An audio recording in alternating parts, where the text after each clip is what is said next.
सो अब मैं आपको बताऊंगा कि किस तरीके से हाइपरबोला बनेगा। हाइपरबोला के लिए हमने करना ये है कि यहाँ पर b की वैल्यू को हम नेगेटिव तक लेके जाते हैं, ठीक है जी। तो हम देखते हैं कि इस तरीके से जो है फर्क पड़ रहा है। तो अब जब मैंने b की वैल्यू से लाना शुरू की,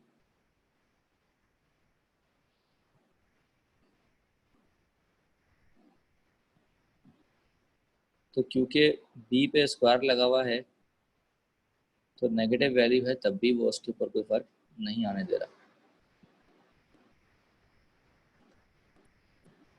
ठीक है जी। अब यहाँ पर मैंने वही किया जो पहले था, लेकिन यहाँ पर बीच में प्लस के बजाय अब मैंने माइनस डाल दिया। तो अब बीच में माइनस डालने से आप देखें कि क्या हुआ।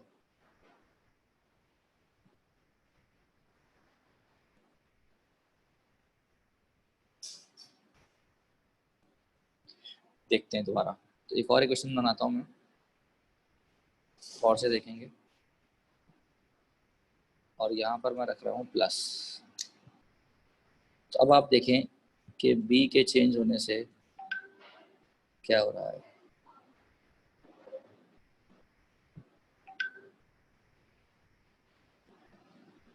तो ये हाइपरबोला बन रहा है। और एक और चीज़ देखनी पड़ेगी,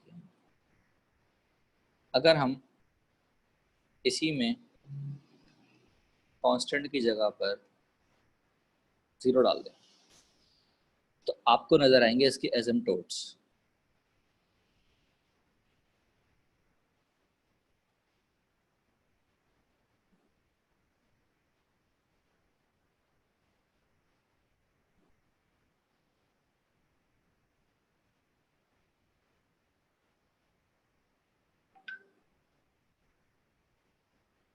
जबकि सी स्क्वायर की वैल्यू जो है वो आप देखें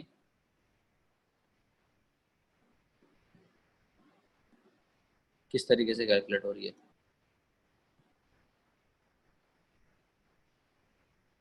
समझ में आ रही है कुछ बातें कि हाइपरबोला किस तरीके से बन रहा है, हमारे पास एसिम्पटोट्स कैसे बन रहे हैं। जनाब एसिम्पटोट्स किस तरीके से बनते हैं, x equals to A, x equals to minus A, y is equals to B और y is equals to minus B. आप देखिए कि एक रेक्टेंगल बन गया है और इस रेक्टेंगल के साथ आप देखें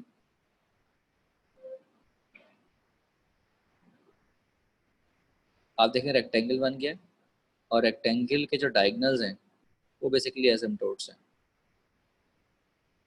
देख सकते हैं आप, जैसे जैसे मैं ए और बी की वैल्यू चेंज कर रहा हूँ तो आप देखें कि हमारे डायगोनल्स जो एसिम्पटोट्स हैं उसकी वैल्यू चेंज हो रही है। और एसिम्पटोट से फ़र्क क्या पड़ता है, एसिम्पटोट से फ़र्क क्या पड़ता है, ज़रा डायग्राम को पीछे करके देखते हैं। तो आप देखें कि जो एसिम्पटोट्स हैं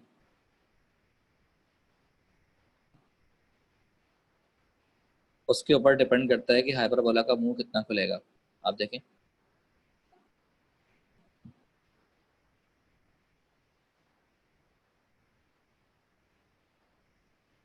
बात समझ में आ रही है जनाब,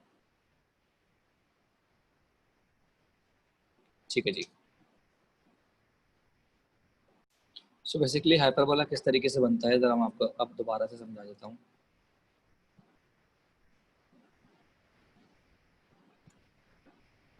कि जनाब ये हमारे पास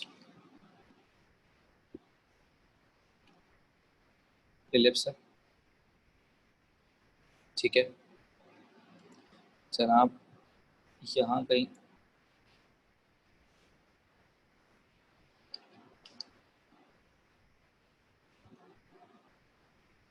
यहाँ कहीं जो है वो फोकस है, यहाँ कहीं जो है वो फोकस है। और हमारी जो डायरेक्ट्रिक्स है वो यहाँ पीछे की तरफ होती है। तो जो हम सर्कल बनाने के लिए कर रहे थे अब हम उसका उल्टा काम करेंगे। सिंस वी नो दैट कि बी स्क्वायर जो है वो A square minus C square के बराबर है, if B is tending towards 0 then क्या होगा कि ए टेंड करेगा सी पे, और हम ये कह सकते हैं कि इफ बी को अगर मैं 0 कर दूं देन ए और सी जो है वो क्या हो जाएंगे, बराबर हो जाएंगे। तो बेसिकली मैंने करना ये है कि मैंने सी को टेंड कराना है ए की तरफ, तो ऑटोमेटिकली बी टेंड करेगा 0 की तरफ। क्या ये बात सबको समझ में आ गई? तो बी जो है वो 0 की तरफ आएगा, और हमें ये बात पता है कि इसेंट्रिसिटी जो है वो सी अपॉन ए थी। ठीक है जी।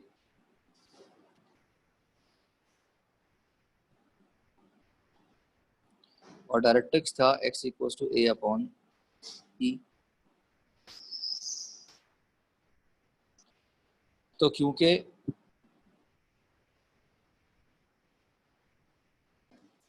होगा क्या कि आहिस्ता आहिस्ता जो डायरेक्ट्रिक्स है ये भी टेंड करेगी किसकी तरफ,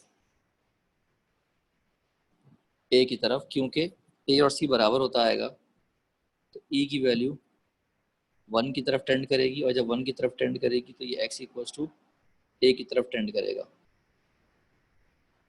तो उससे होगा क्या कि डायरेक्ट्रिक्स जो है वो हमारे ए पॉइंट पर आएगा।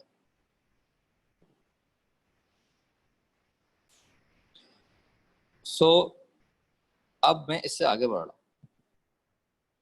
अब मैं क्या कह रहा हूँ भाई, बी 0 नहीं है, बी लेसर देन 0। जब लेसर देन 0 है मतलब ए की वैल्यू नेगेटिव है, तो होगा क्या कि सी जो है वो ए से बड़ा हो जाएगा, और क्या होगा कि जो फोकस हैं ये बाहर चले जाएंगे क्योंकि सी की वैल्यू ए से बड़ी हो गई, और डायरेक्ट्रिक्स जो है वो अंदर आ जाएंगे।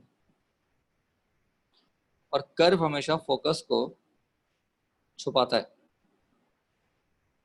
तो आप देखें कि कर्व जो है वो बाहर की तरफ मुड़ जाएगा।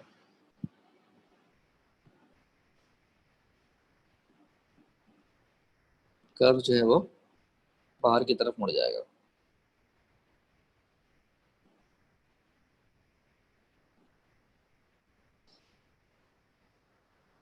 तो हमारे पास हाइपरबोला बन जाएगा।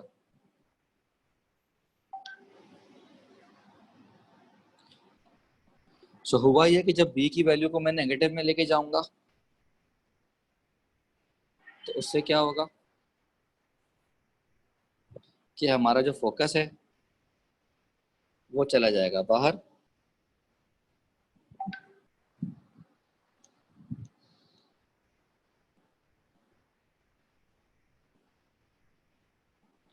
और जो हमारी डायरेक्ट्रिक्स है वो आ जाएगी अंदर। तो फोकस हमेशा कर्व के अंदर होता है, तो कर्व की जो डायरेक्शन है वो पलट जाएगी। ठीक है जी। और इसीलिए कन्वेंशनली हमें चेंज करना पड़ता है इसको इन द फॉर्म कि भाई बी स्क्वायर जो है वो अब बराबर होगा सी स्क्वायर माइनस ए स्क्वायर के, ताकि हमारे पास आयोटा में आंसर ना आए। तो हम इसको चेंज करते हैं। जब हम इसको चेंज करते हैं तो इसेंट्रिसिटी भी चेंज हो जाती है। इसेंट्रिसिटी 1 से बड़ी हो जाती है क्योंकि सी जो है वो ए से बड़ा हो जाता है। हमारे पास जो ई स्क्वायर था वो बराबर हो जाता है 1 plus B square upon A square, ये भी चेंज हो जाता है। तो सारी चीज़ें चेंज हो जाती हैं। तो अब सी जो है वो ए से बड़ा था, ऑब्वियसली बात है बी से भी बड़ा होगा। तो ये कॉन्सेप्ट है कि हाइपरबोला किस तरीके से बनता है कि हम सी को पहले ए पे लेके जाते हैं तो इलिप्स वैनिश हो जाता है, और जब हम सी को ए से बड़ा करते हैं तो बी वैनिश हो जाता है, और बी वैनिश होने के बाद जो हमारा एलिप्स है वो कन्वर्ट हो जाता है हाइपरबोला में, डायरेक्ट्रिक्स जो है वो अंदर आ जाती हैं, फोकस जो है वो बाहर चला जाता है। तो ये कॉन्सेप्ट है कि किस तरीके से हाइपरबोला बनता है। सो हमने यहाँ पर x square upon A square plus y square upon C square, y square upon A square minus C square is equal to 1 रखा। अब आप देखें कि ए की वैल्यू जैसे जैसे बढ़ी है तो एलिप्स बढ़ता जा रहा है, लेकिन जैसे ही मैं ए को सी के करीब ला रहा हूँ तो आप देखें माइनर एक्सिस छोटा होता जा रहा है, और माइनर एक्सिस छोटा होते होते होते होते एकदम से माइनर एक्सिस जो है वो गायब हो जाएगा, एकदम से माइनर एक्सिस गायब हो जाएगा, एकदम से माइनर एक्सिस गायब हो जाएगा। देखें अभी ए की वैल्यू सी से बड़ी थी, माइनर एक्सिस गायब हो रहा है, और जैसे ही ये बराबर हो तो आप देखें कि सब कुछ वैनिश हो गया, सब कुछ वैनिश हो गया, क्योंकि A square minus C square जो है वो जीरो हो गया, और y square upon infinity, y square upon zero से इन्फिनिटी आ गया, तो आपका सब कुछ वैनिश हो गया। क्या ये बात समझ में आ गई सबको? और अब जैसे ही मैं ए की वैल्यू छोटी करता हूँ तो अब आप देखें कि जो कर्व है वो पलट जाता है, जो ए की वैल्यू चेंज हो रही है, जैसे ही ए जो है वो सी के बराबर हुआ ये गायब हो गया और ये कर्व पलट गया। समझ में आ रही है आपकी बात? तो अब अगर मैं ए को फिक्स कर दूं 5 पे, और अब मैं सी को चेंज करता हूँ, तो जैसे ही सी ए से बड़ा होगा तो आप देखें ये एलिप्स था और ये हाइपरबोला चेंज हो गया। देखें हाइपरबोला है जब सी ए से बड़ा, और जैसे ही ये चेंज हो गया, और आप देखें ये ए छोटा है, सी छोटा है, ये देखें हाइपरबोला में कन्वर्ट हो गया। ठीक है भाई। सो बी स्क्वायर की वैल्यू को आयोटा से बचाने के लिए हम बी स्क्वायर को ए स्क्वायर माइनस सी स्क्वायर नहीं रखते, हम सी स्क्वायर माइनस ए स्क्वायर रखते हैं, क्योंकि हमें तो पता है ना ये बात कि सी जो है वो हमेशा ए से बड़ा ही होगा हाइपरबोला में। तो कन्वेंशनली उसका हम साइन चेंज कर देते हैं, तो B square is equal to A square minus C square के बजाय C square minus A square हो जाता है। ठीक है जी। तो जनाब ये थे हाइपरबोला के बेसिक्स।